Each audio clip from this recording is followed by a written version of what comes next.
Anong mensahe ang kailangang marinig ng mga Leo sa period na to? Pwedeng nangyayari na itong magiging reading natin or mangyayari pa lang. Kung hindi man para sa inyo itong magiging reading natin, edi baka para sa someone na malapit sa inyo o sa someone na kakilala nyo mismo.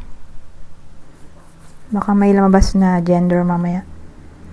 Gawin nyo na lang energy, masculine at feminine energy. Pwede rin naman na wag nyo nang pansinin ang gender.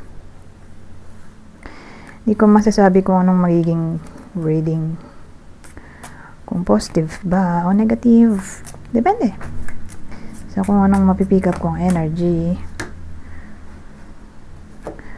Walang masama kung papanoorin ang sun, moon at rising sign, kasi baka alin man sa mga yan ay mag-resonate na sa sitwasyon nyo. Pero ang dami, dalawa lang pala, pero sige na nga.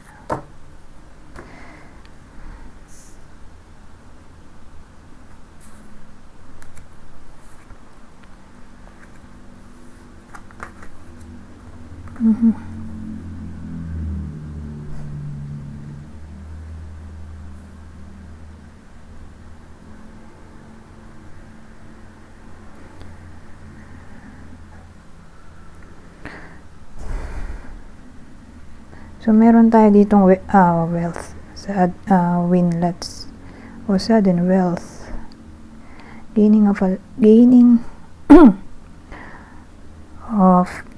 tekang katinahilong ko. Gaining of a lot of money.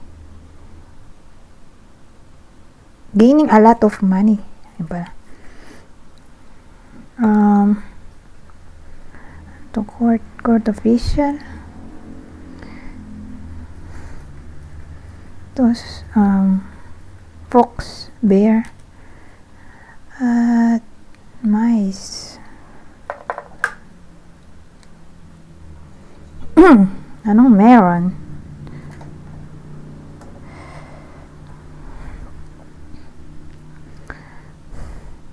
Depende. Inheritance ba to? Kasi kung inheritance, parang may hirapan kunin for some reason. Siguro dahil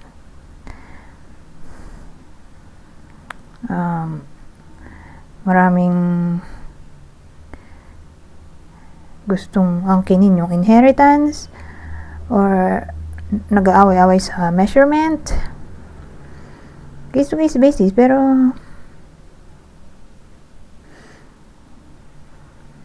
inheritance, may kasi tayo, judge or lawyer. So iniisip ko tungkol sa pera, baka inheritance nga.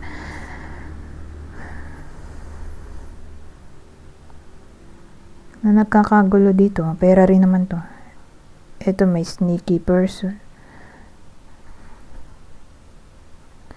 or kumpanya ba to na for turnover. Ngayon, kung di makarelate at di applicable sa sitwasyon nila to, baka utang to.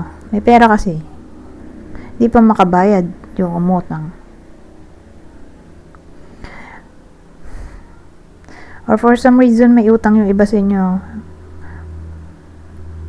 Hindi naman necessary di buong taon hindi mababayaran. May times lang na parang magigipit.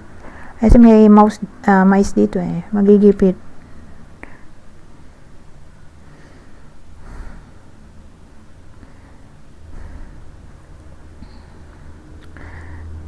So dahil nagastos ang pera or kulang ang sinahod, dahil maraming absent or late,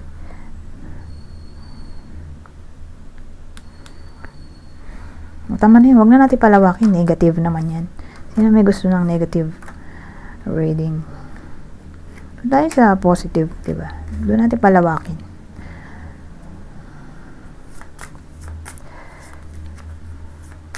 May tendency din kasi dun na may magre-resign. Hindi naman necessarily termination, pero may magre-resign, tapos may mga babayar, hindi agad makahanap ng work. Or baka nga ma-terminate. Or lay off. Mali-lay off. Kaya nawalan ng work. Ngayon, dun papasok yung financial issues na sinasabi ko.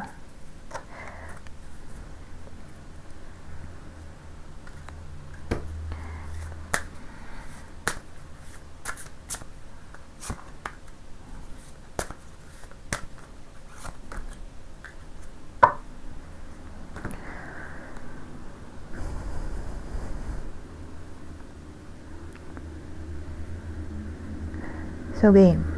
Simulan na tayo. Meron tayong rich girl. Ito, military person. House at moon. Ito, bida natin. Babae. Babae in general, pero nagyan din natin somehow ng description. Para masabi nyo kung para sa inyo ba yung reading or sa person nyo or kakilala nyo. Pero again, regardless kung anong clue na lalabas mamaya, in general to babae, yung bida. So yung clue, alin man sa mga clue rich girl, baka rich talaga. Wealthy. Ngayon, kung di applicable,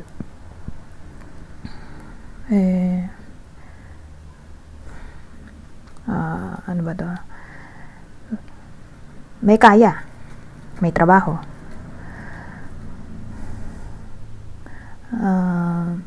Estudyante, 40 pababa,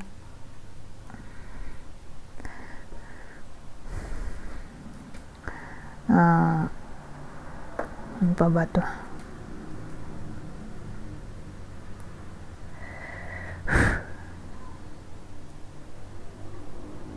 Ayun na lang, babae in general.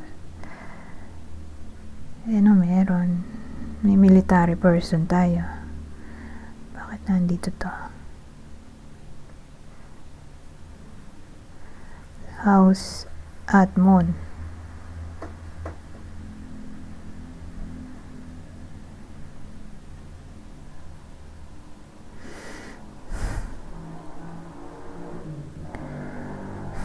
So, ang dating sa akin may tendency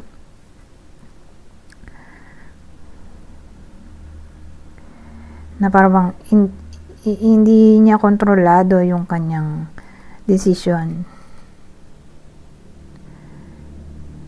Hindi siya makapag-desisyon. Itong babaeng to, niisip ko bakit. Kung estudyante siya, siguro, kontrolado siya ng magulang niya. Ito. Particular yung tatay, strict.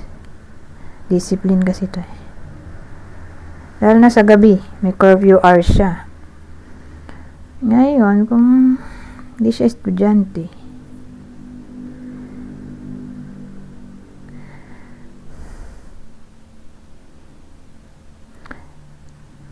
yung strict dito ay ka-live-in niya. Strict ka-live-in. Kung ka-live-in, kasi depende sa nanonood, ano bang sitwasyon niya. Kung may ka-live-in, strict yung ka-live-in.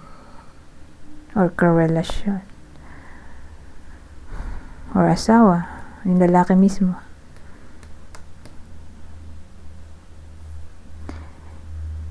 Ngayon, kung nangyayari na yan, ganyan na siya talaga, possessive, controlling.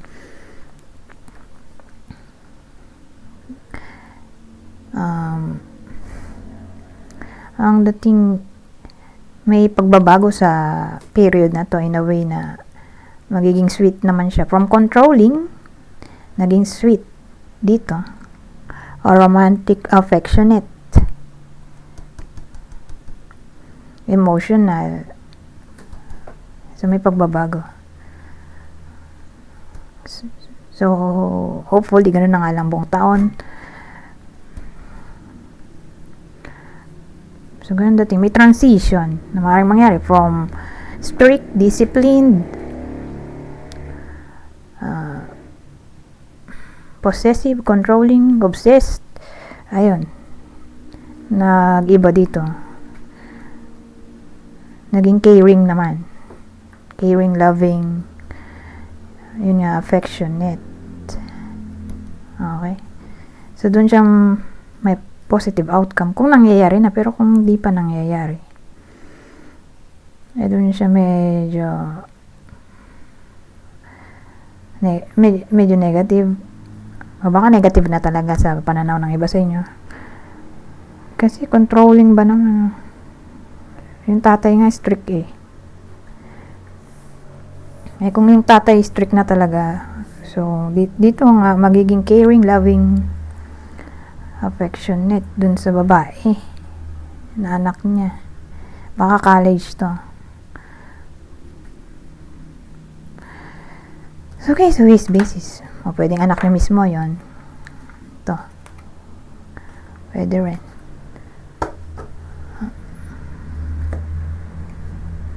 Dito tayo sa susunod.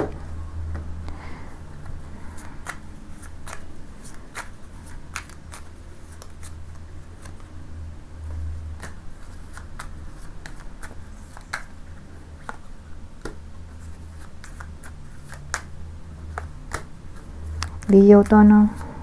Leo reading.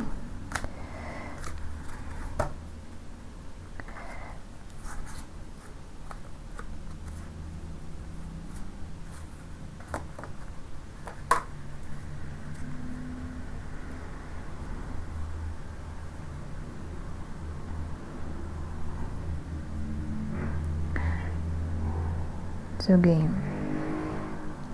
Magsimula na tayo. Anong meron? Emperor. Ito. 3 of Wands. Ace of Cups. Lower. So, yung bida natin ay lalaki. Pwede rin babae kung extrovert siya. Pwede ang edad niya ay senior. Aliman dun sa clue, ha? Depende nga sa nanonood. Kunin nyo lang yung clue na sa tingin nyo ay fit sa sitwasyon nyo or baka person nyo to or kakilala. So, again, senior, tatay,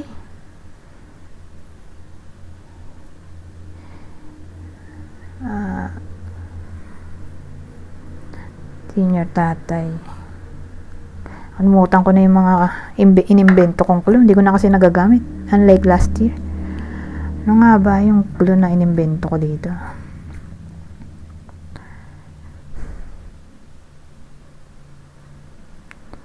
Senior. Mayaman na lang. Kasi ito lahat ng king eh. Emperor. Mayaman. May trabaho. Stable job.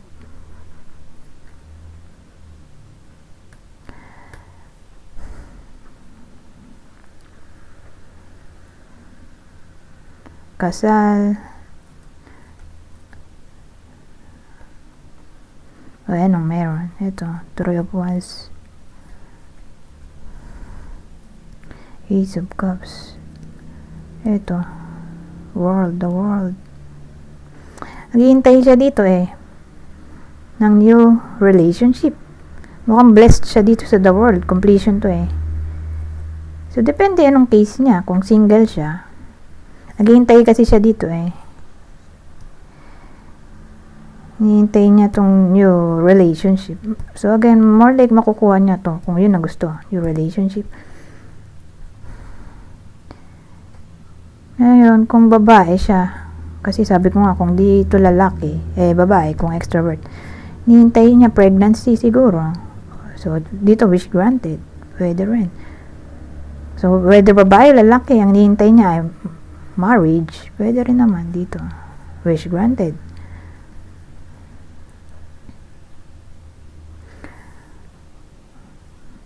Ngayon, sabihin natin na relationship yung iba sa inyo. At cold yung partner niya. Hinihintay niya intimacy.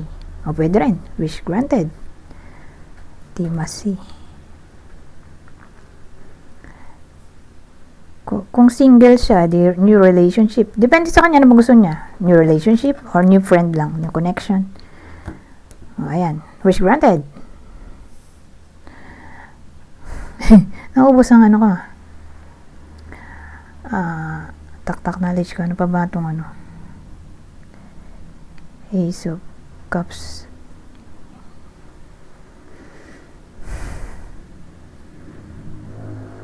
Intimacy, pregnancy, love, or reconciliation.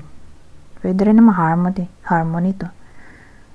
O love in general. Reconciliation sa ex. Pwede rin.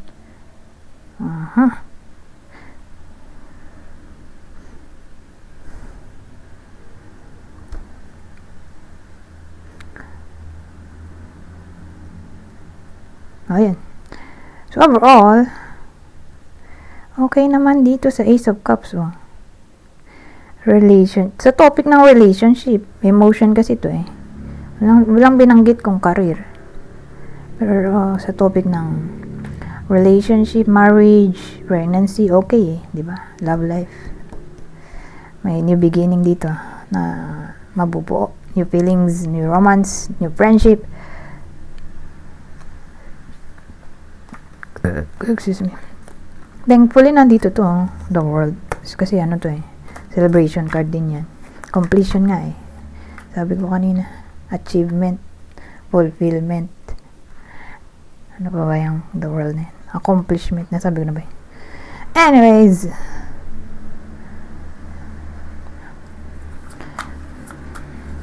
tingnan natin ano pang masasabi nito. So, sa part na to, pag ganyan, wag na mabahala ha. Alam kong nag-worry ang iba sa inyo nung nakita ang 3 of Swords. Pero, ang style ko kasi eh, pag may dumodoble, kinaklarify ko yan. As 1 na lang yan, 3. 3 lang ang meaning yan. 3 plus 4 pentacles. Ayan, wag na mag-worry, ha? Dito tayo mag-worry kung ano. Lalabas dito. Kasi may ano pa, susunod ito.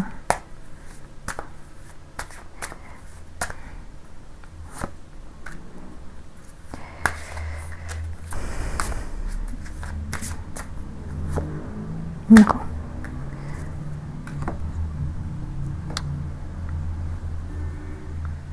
May ano tayo. Disney. Oh my God.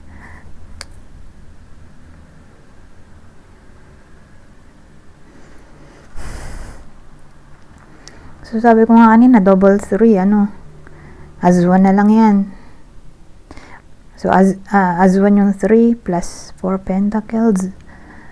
Tapos, rider. Saka snake.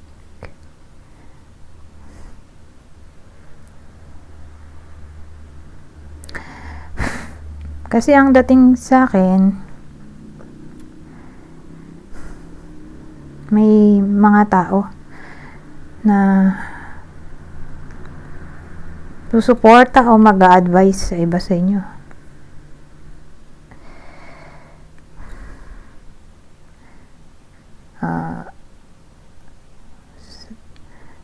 Kaya may 4 dito.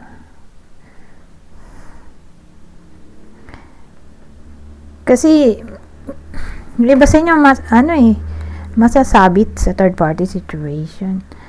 At yung third party ay probably someone new. Dito X, someone new. Doon papasok yung 3 of Swords natin. Sabi ko kanina, huwag na mabahala. Kaya lang, natutugma yung 3 of Swords, saka to. Kasi ito, di ba, separation due to pwede rin ganun eh. Separation due to cheating, third party situation. Ito na rin nun. Cheating din to. Deception. At as 3. May tao doon, 3 tao. Ito naman, naging selfish, sarili lang niya, inisip niya. Hindi niya na naisip yung possible consequence ng action niya.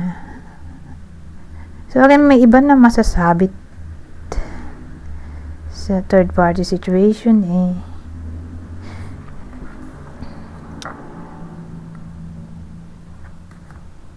probably lalaki magkaka third party dito. So whether kayo to person nyo or anyone na malapit sa inyo, basta lalaki yung kaka third party, kakaroon siya ng other woman. Ito yung possible partner ng Leo sa reading na to. Aquarius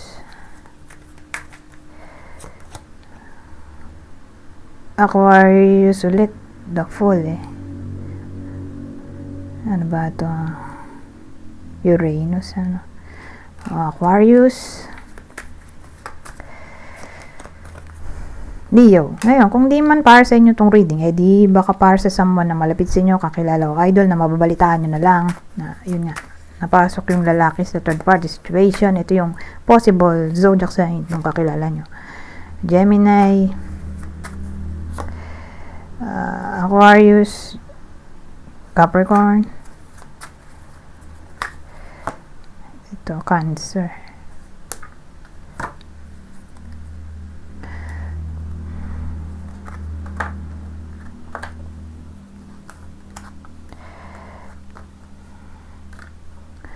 Ayun.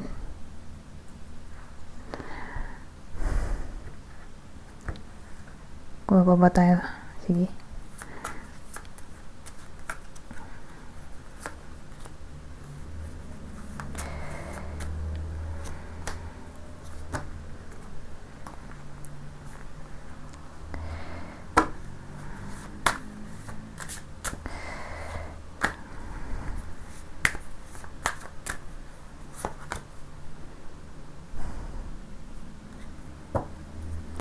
So, ang bida dito ay pamilyado. Pamilyadong di kasal.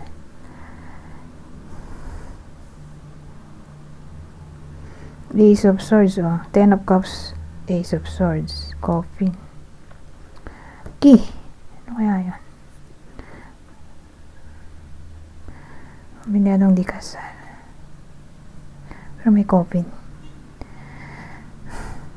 Ano meron? So, sabihin nating separation reading to. Pamilyadong di kasal, separated. Okay. Ito, may reconnection na maaaring mangyari. Reconnection pa lang. Di ko pa masabi kung reconciliation. Pero malaki ang chance ng reconnection in a way na babalik ang communication. So, kung separated.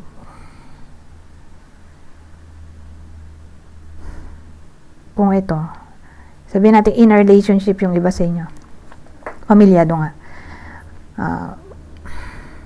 may tendency kasi ng no contact dito for some reason. No contact, blocking, ghosting, ito. Pero don't worry, nandito ang key.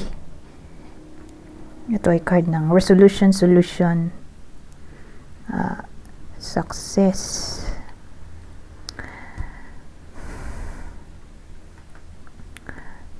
Ano ba meaning nito? Nakalimutan ko na. O pag open up, kasi key siya pag open ng lock door.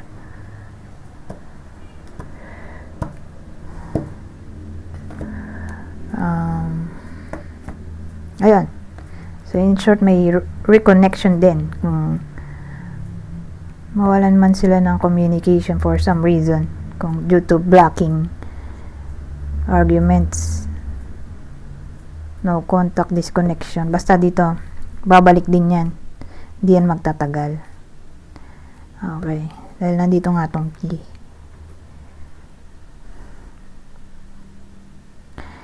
Ngayon, let's say may natuklasan ng iba sa inyo at gusto ng clarity. Eto, mag-confess yan. Magko-confess or may malalaman kayong revelation dito sa part na to.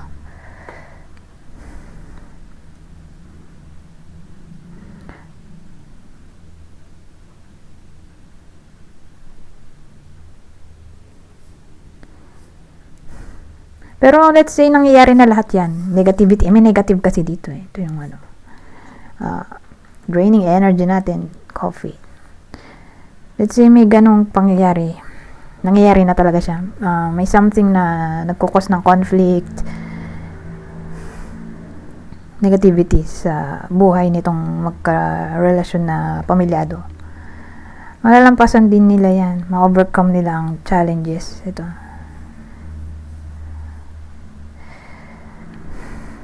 Ma-overcome nila ang challenges. Kung mag-uusap sila dito ng masinsinan, ano bang direksyon nila sa buhay. Dapat magkaroon sila ng same goal, objectives, mission.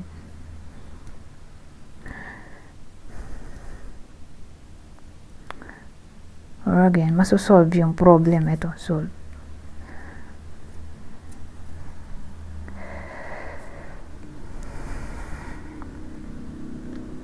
Or again, success to eh. Success mula sa anything na may kinalaman sa complication. Anyways, dito tayo mag-end. Babasahin ko na lang tong part na to. General advice nato sa period na to.